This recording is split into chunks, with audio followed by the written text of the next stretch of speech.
Talk to fluency from beginner to fluent. Take your English skills to the next level. Welcome to the Deep Dive, where we take a stack of sources and, well, really dig into them to pull out the most important nuggets of knowledge for you. Today, we're embarking on a deep dive that's custom-tailored for anyone looking to master a very specific skill, a skill that often feels pretty daunting. IELTS exam writing task 2. It really can be, yeah. Our mission today is simple. Cut through all the noise, all the complex strategies, and reveal a surprisingly simple approach.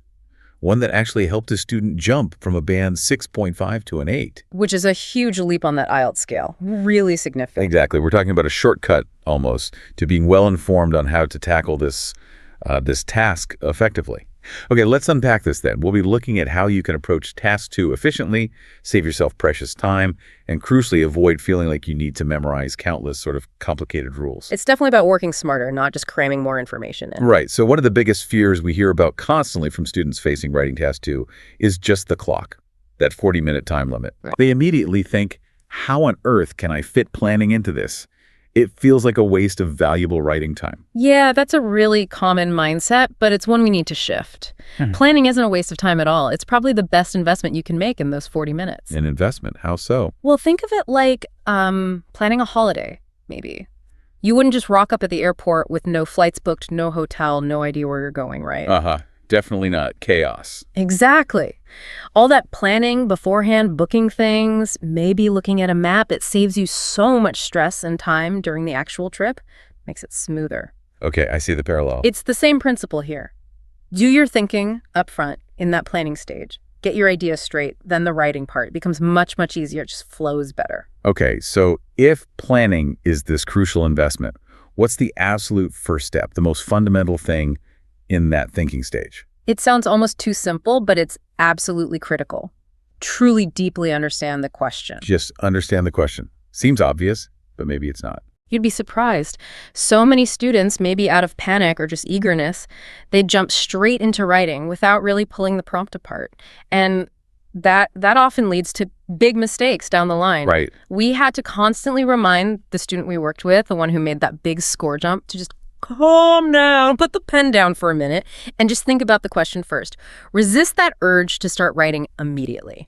So how do you break it down effectively? The key we found is to split it into 2 parts. First, identify the general topic. Maybe it's education or technology or, say, sleep. Okay. Then nail down the specific topic within that. So if the general topic is sleep, the specific might be comparing sleep patterns now versus in the past. Or maybe the effects of lack of sleep. This really helps you focus. So you don't just write generally about sleep. Exactly. You hone in. And the second crucial part is identifying what the question actually wants you to do. This is vital. What do you mean, like the task itself? Precisely. Is it asking for causes, effects, solutions? Your opinion? Are you comparing, contrasting? For instance, the student we mentioned, her question specifically asked about the effects of sleeping less. Okay. But her first draft, it talked mostly about the causes, why people sleep less. She completely missed the main task word. I see. So she answered a different question, essentially. Pretty much. And that's a fundamental error. Taking just that minute or 2 at the start to identify the general topic, the specific topic, and the exact task prevents these huge mistakes. It ensures you're actually answering what they asked. That makes perfect sense. Focus on the task within the question. Okay. But then comes the next big hurdle for many, idea generation. We hear it all the time. I just freeze. I can't think of anything to write. Oh, definitely. It's a classic struggle. But here's the thing. Often, it's not a lack of ideas that's the problem. It's the technique they're using, or rather not using. Many try to write and brainstorm at the same time. They're trying to construct sentences while also thinking, what's my next point? What's an example? It's like trying to pat your head and rub your stomach while composing a symphony. It's just impossible. Yeah, it sounds messy. And it leads to those paragraphs you see with maybe 5 or 6 different points, none of them properly explained or backed up with an example that directly hits your score for task response and coherence and cohesion. Because the ideas aren't developed. Exactly. Plus, typical brainstorming, just listing everything that pops into your head, can generate a lot of random, sometimes irrelevant stuff. Takes up precious time. Okay, so if that classic brainstorming isn't ideal and trying to write and think simultaneously is out, what's the simple, effective alternative? especially under time pressure.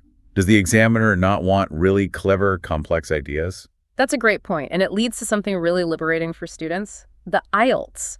It's not an intelligence test. It's not really a knowledge test either. It's a writing test. It's a writing test. There's nothing in the marking criteria that says you need incredibly sophisticated or high-level unique ideas. What they do look for is clear communication and well-developed arguments. So complexity isn't the goal. Not at all. Clarity is. And paradoxically, the simplest, most obvious idea is often your best friend here. Obvious, really. Yes. Once you've understood the question, ask yourself direct questions based on the prompt. Then, go for the most straightforward, logical answer that comes to mind. Do you mean an example? Okay, like the sleep question. Why do people sleep less than in the past? What's the most obvious reason? Work. People work more. Exactly. They work more. Perfect. Or, what effects does less sleep have? Obvious answer. Feeling tired. Fatigue. Spot on. Fatigue. We worked with a student. She was actually a doctor, brilliant woman. Her first instinct was to list all these complex medical and neurological effects of sleep deprivation. Because that's her field. Right. But for IELTS, the simple answer, feeling tired or fatigue, was actually better. Why? Because it was easier for her to explain clearly, develop fully, and give an example for within the time limit. Ah, so it's about ease of explanation. Ease of explanation and clarity for the examiner. Use ideas that are quick to think of, straightforward to develop, and crystal clear. Don't try to be overly clever, just be clear. Wow, okay. That really simplifies things. It feels less intimidating already. So you've got your question understood, you've got your clear, obvious ideas. Yeah. How do you then structure them into a solid essay? This is where the organization comes in, right? Absolutely. Structure planning is your roadmap. Oh. Now look, there isn't one single magic structure that guarantees a band 9. Anyone who tells you that is probably oversimplifying. Right. But having a good, proven structure, it's incredibly helpful. It helps you organize those obvious ideas logically and present them clearly. We gave our student a very standard, very effective structure. Okay, what did that look like? Pretty straightforward.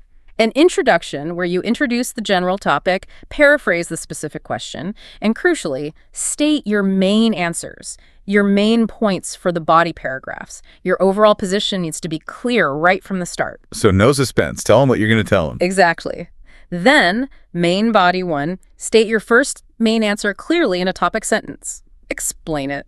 Give an example. Simple enough. Then, main body 2, same thing. Your second distinct answer. Explain it. Give an example. And finally, a conclusion that just summarizes your main answers again. No new information. That does sound very methodical. Did the student push back at all? Maybe you felt it was too formulaic compared to other advice she'd received? Oh, she definitely did initially. She said, but my other teachers told me. Or this book suggests, and look, there are many valid ways to structure an essay. Sure. But the danger is trying to combine bits and pieces from different methods. If you try to do 4 different things at once, you end up with a confusing mess. We convinced her that mastering one reliable structure, even a simple one, is far better for producing a clear, coherent, high-scoring answer under pressure. Her revised plan then had those specific ideas locked in. Work more for body 1, fatigue for body 2, each with its explanation and example ready to go. Like that basketball team example you mentioned earlier. Exactly. The Golden State Warriors tracking sleep. It's a great specific example that supports the general point about the effects of sleep much better than, say, a vague personal anecdote. That really highlights how simplicity aids clarity. Okay, let's talk about that first impression, the introduction. What's its real job beyond just starting the essay? Its job is actually very focused. 2 things. 1, introduce the reader to the specific topic you'll be discussing. 2, clearly signpost the main points or answers that your essay will cover. That's it. No waffle. No grand philosophical statements. Definitely no waffle. We saw some of the students' early attempts.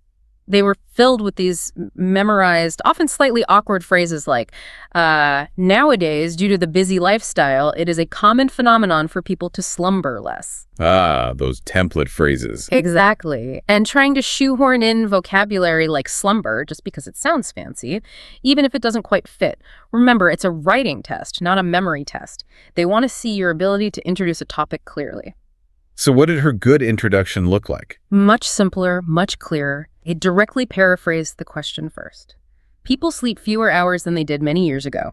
Straightforward paraphrase. Okay. Then it stated her 2 main points. This is because we tend to work longer hours compared to the past. That's point 1, the cause. And this results in fatigue. That's point 2, the effect. Bam. Bam. Clear. Crystal clear. The examiner immediately knows what the essay is about and what arguments to expect. It sets the stage perfectly and shows competence right away. A strong intro definitely gets you off on the right foot. But then the main body paragraphs, that's where the real substance is. How do you make sure they develop the ideas properly and don't become, a jumbled mess? Yeah, the main body is where a lot of essays tend to stumble. We saw some common issues in the early drafts. Like what? Trying to cram too many main ideas into one paragraph, starting with hectic lifestyle, then mentioning fast-paced life, then adding a secondly, which is basically the same point rephrased. Right. No real development. No real development of any single idea. Right. Also, misusing transition words, like saying thirdly when you're actually giving an example of your second point. Little things that confuse the structure. Okay. And sometimes adding mini conclusions at the end of a body paragraph, which isn't necessary. Oh, and the vocabulary thing, again, trying to show off with words like myriad or predicament used incorrectly. That just hurts your score. So accuracy over ambition with vocabulary. Absolutely. The core problem underlying all this is usually a failure to fully develop one main idea per paragraph. Okay, so how did the student turn those messy paragraphs around? What's the key? The key is beautifully simple. Again, one main idea per paragraph. State it clearly in your topic sentence at the beginning of the paragraph. Got it. One idea. Then spend the rest of the paragraph fully developing that single idea. Explain it. Elaborate on it, provide reasons or consequences, and back it up with evidence or an example. So really flesh it out. Exactly. Her transformed paragraph, for instance, started with that clear topic sentence. People tend to sleep less compared to the past because they are expected to work more. Simple, direct. Okay. Then she explained why more competition, longer hours needed, maybe commuting time eating to sleep. The explanation. And then, crucially, the specific example. For example, recent studies showed that the average employee works 2.4 hours more per day than the average worker in the 1970s. Concrete data. That's stronger than the personal anecdote she used before. Much stronger, generally. While personal examples aren't forbidden, something like, my mother used to sleep more than I do, doesn't really prove a general point about society. The study, or the Golden State Warriors example, provides much more convincing support. Makes sense. And this whole approach reinforces the point about vocabulary. Use words as tools to express your meaning clearly and accurately. Don't grab fancy words like plethora if you're not 100% sure how to use them correctly. It's like trying to lift weights that are too heavy. You'll just drop them. Exactly. You'll hurt your score. Focus on accurate, appropriate language, even if it feels simple. Clarity is the aim. Okay, we've covered intros, developing main bodies. What about bringing it all home? The conclusion, what's its job? The conclusion's job is, again, very specific and very simple. Summarize your main points, the answers you gave in your body paragraphs, and restate your overall position clearly. That's it. Full stop. So definitely no new ideas. Absolutely not. No new arguments, no new examples, and please, no grand future predictions like it is my future prediction that this problem will continue, unless that was specifically part of the essay's argument earlier, which is rare. Why not? Because it shows you don't quite understand the purpose of a conclusion, which is to conclude what you've already discussed, not open up new avenues. It just muddies the water. Okay, so what did the student's effective conclusion look like? Simple, concise, effective. Something like, in conclusion, people are more sleep-deprived than in previous generations due to longer working hours, summary of point 1, and the effect is that many are chronically tired to the point of exhaustion, summary of point 2. Ties it all together neatly. Precisely. It summarizes her main answers, confirms her position, and the examiner can clearly see how it links back to the introduction and the body paragraphs. It shows coherence. Right, so we've gone through planning, ideas, structure, development, conclusion. Seems like we have the whole essay mapped out. But there's one more step, isn't there? Something vital that often gets squeezed out. Yes, the final, crucial stage. Checking. You absolutely must leave yourself about 5 minutes at the end to check your work. Don't skip this. 5 minutes seems like a lot when you're rushing. It might feel like it, but it can make a massive difference to your score. We focused on 2 key areas for checking with our student: grammar and vocabulary. Okay, grammar first.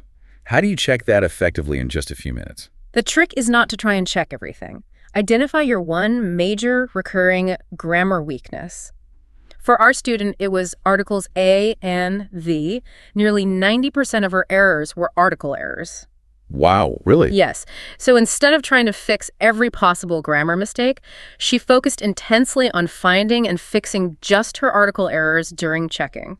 That alone massively increased her number of error-free sentences. That's a smart approach. Target the biggest problem. Exactly. Beyond that one major issue, focus on catching careless mistakes, the simple things like forgetting an S on a verb or using the wrong tense, things you actually know but missed in the heat of the moment. How do you catch those? We recommended a quick 3-pass check.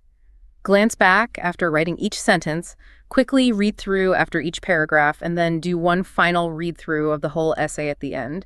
It sounds like a lot, but it becomes quite quick and catches so many silly errors. Okay, that makes sense for grammar. What about checking vocabulary? This ties into the repeating words myth we talked about. Students get terrified of repeating words. Yeah, you hear that advice a lot. Use synonyms. You do, but it can be dangerous advice if misunderstood. We showed the student if you look up sleep in a thesaurus, you get words like coma, hibernation, slumber, dream. Are those appropriate synonyms in an essay about working hours? Definitely not. Coma. Right. They're completely wrong in context. So the rule is vary your language where you can do so accurately and appropriately. But if you can't think of a correct synonym, Just repeat the word. it is far, far better to repeat the original word correctly than to use an incorrect synonym just for the sake of variety. An examiner prefers clarity and accuracy over clumsy attempts at showing off vocabulary you don't really control. So checking vocabulary is more about ensuring accuracy than forcing variety. Exactly. Check that the words you've used actually mean what you think they mean in that context. Fix any awkward phrasing. But don't waste time swapping out perfectly good words for potentially incorrect synonyms.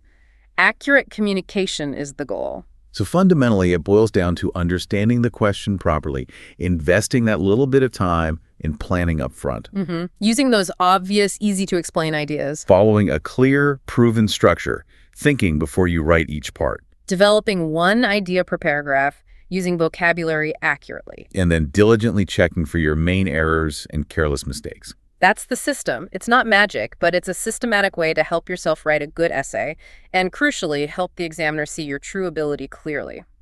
Well, that's a wrap on this deep dive into IELTS Writing Task 2 strategy.